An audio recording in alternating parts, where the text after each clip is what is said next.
That is a cut snake.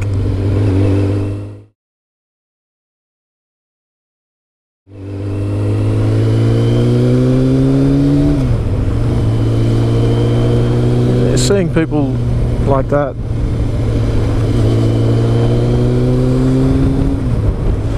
it makes me wonder what came first, the mental health problems or the drugs? Is it the mental health problem that led to a drug addiction, or is it a drug addiction that led to mental health problems? It's like, what came first, the chicken or the egg? I don't think there's any one clear-cut answer for most cases, but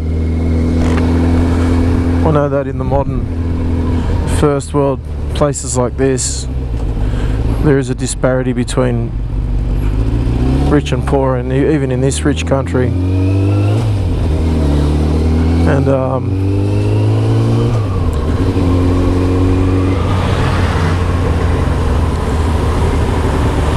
you definitely see a lot of people around these areas who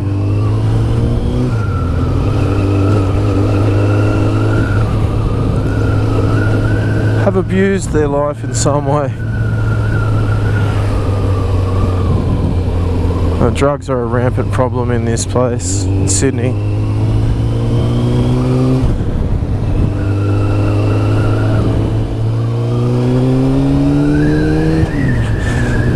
I don't think the drug problem is localised to the western suburbs of Sydney. In fact, I know it isn't. That's just the kind of drug use that happens and what it leads to. Just the broken homes and the hopelessness, the unemployability, people who become burdens on the system.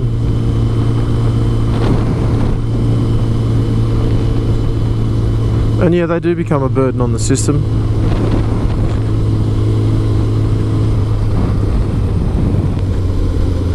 Our system of a lot of things in this country needs to be looked at with a fine-tooth comb.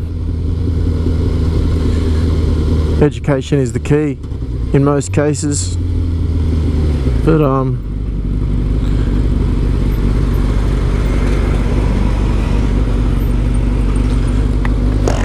how do you ensure that everyone's happy? I'm not sure you can.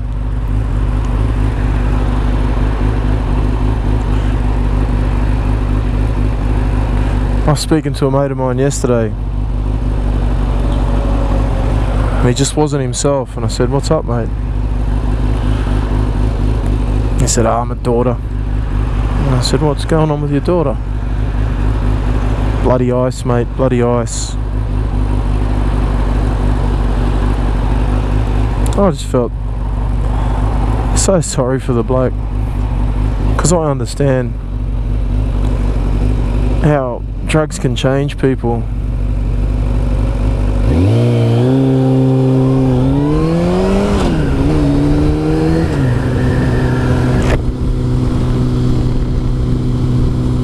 I've said goodbye to too many mates that I shouldn't have had to. I've seen too many lives wasted away because of some sort of addiction.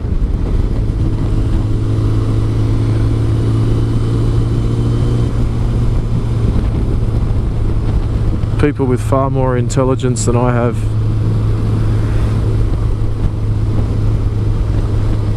So it makes you wonder why someone goes down that path.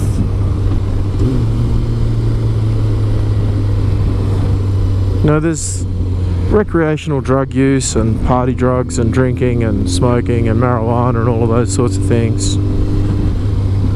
When it starts getting up to the hardcore stuff, when it starts becoming a dependency, there is definitely a problem.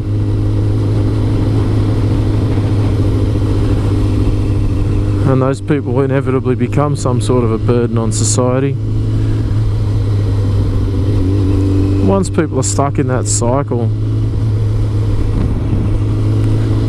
They just seem so hopeless and can't see a way out themselves.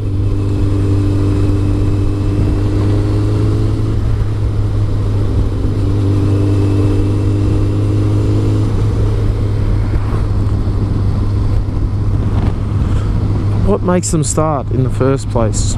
That's what I'd like to know. What makes people turn towards things like ice or heroin or speed?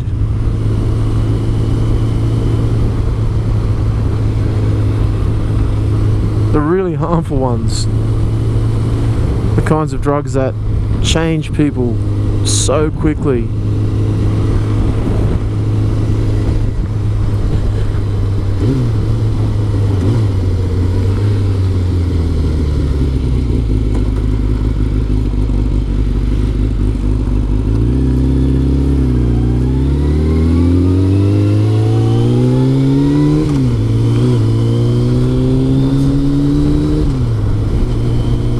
Their skin changes, their eyes change, their voice changes, their motivation to do anything changes.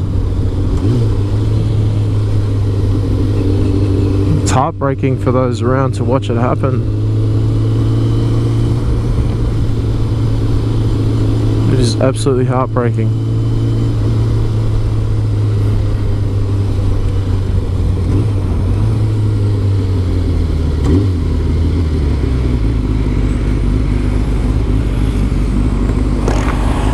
How do we help them?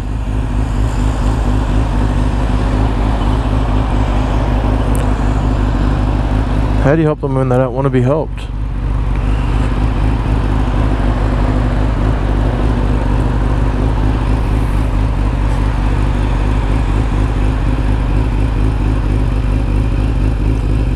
And then the other side effects of crime, trouble with the law for being a user, and then a lot of users end up dabbling with dealing themselves, which increases any of the penalties incurred when caught by the law for these types of activities.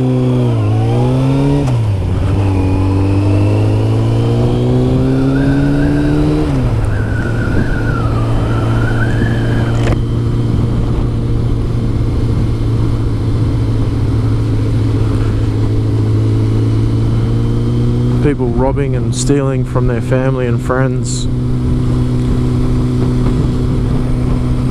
It's really, really sad. And then you get that victim mentality. It's always someone else's fault.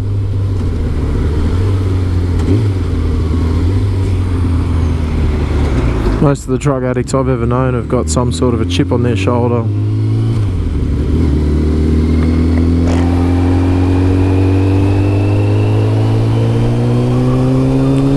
Some sort of a grudge against society or family. More often than not, some sort of family issue, trauma. But not always, not all of them.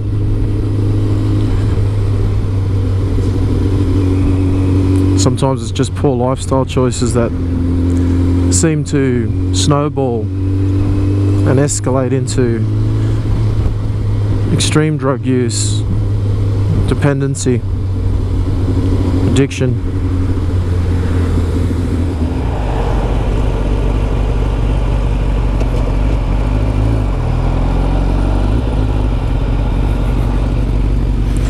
Alright, thanks for watching everyone. I'm where I need to be.